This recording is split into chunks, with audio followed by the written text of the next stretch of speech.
Welcome to the How To Studio. In this video, I will show you how you can update the date and time on your Windows 11 computer.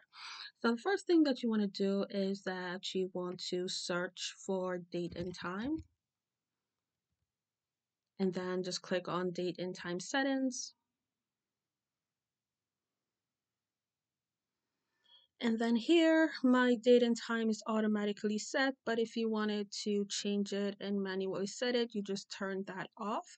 And then you can change your date and time manually. So you can set your date, and then you can also set your time, and then click change.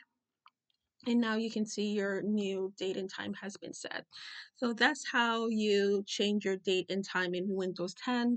I hope this video was helpful for you. If it was, please give this video a thumbs up and consider subscribing. Thank you so much for watching, and I'll see you in the next video.